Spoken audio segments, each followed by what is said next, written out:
সবংয়ে স্বাধীনতা দিবসের প্রভাত ফেরিতে ভীমরুলের কামড়ে আতঙ্ক, আহত কমপক্ষে ৩০ জন ছাত্রছাত্রী ও শিক্ষক। স্বাধীনতা দিবস উপলক্ষে প্রভাত ফেরির মধ্যে হঠাৎই নেমে এলো আতঙ্ক। পশ্চিম মেদিনীপুর জেলার সবংথানার বলপাই পশুপতি হাই স্কুলে প্রভাত ফেরি চলাকালীন ভীমরুলের হানা। মুহূর্তের মধ্যেই ছাত্রছাত্রী ও শিক্ষক শিক্ষিকারা ছত্রভঙ্গ হয়ে যান। স্কুল কর্তৃপক্ষের তরফে জানা গেছে, ভীমরুলের কামড়ে মোট ৩০ জন আক্রান্ত হয়েছেন। তাদের মধ্যে এক শিক্ষক ও ৫ জন ছাত্রছাত্রী গুরুতর আহত অবস্থায় সবং গ্রামীণ হাসপাতালে ভর্তি। বর্তমানে তারা সেখানে চিকিৎসাধীন।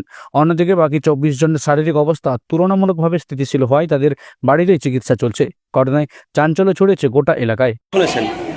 শুনেছি এরা তো সেই ওই যে স্বাধীনতা দিবস হয়েছিল সেখানকে আমাদের ঘুরতে নিয়ে গেছে, মানে প্রশাসনে গিয়েছিল। হ্যাঁ, তারপরে বলপাই শিব মন্দির যে সেখানে আছে সেই গাছের ভেতরে মনে হয় ওই ভীমরুল চাপ ছিল। এবারে ভীমরুল চাপ প্রথম থেকেই একটু মনে হয় ভাঙা ছিল, বাকি প্রোগ্রাম বা যা করু হয়তো। তারপরে সেই যে বিক্রম বাজার ছিল না, সে ঢোল যে বাজে, সেই বাজনা শুনেই এবারে কতজন আহত হয়েছে? এর সমেত মানে ৩০-৪০ জন ছিলেন। তাদেরকে তো এখন বরফ টরফ দিয়ে কতজন ঘরে আছে, এদের কন্ডিশন খারাপ বলেই আনা হয়েছে। স্যার তো অজ্ঞান হয়ে আছে, এইখানে ভর্তি আছে।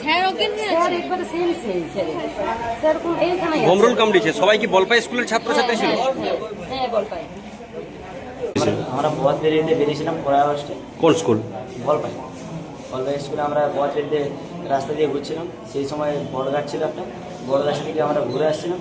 তারপরে যে ড্রাম বাজানো হয়েছিল, ২ ড্রাম, তার আওয়াজে বললা ভীমরুল বেরিয়ে এসে দিয়ে স্যারদেরকে অ্যাটাক করেছে। দিয়ে আমরা স্যারকে দিয়ে হাসপাতালে দিয়ে আসি। কতজন আহত হয়েছে? কতজনকে কামড়েছে?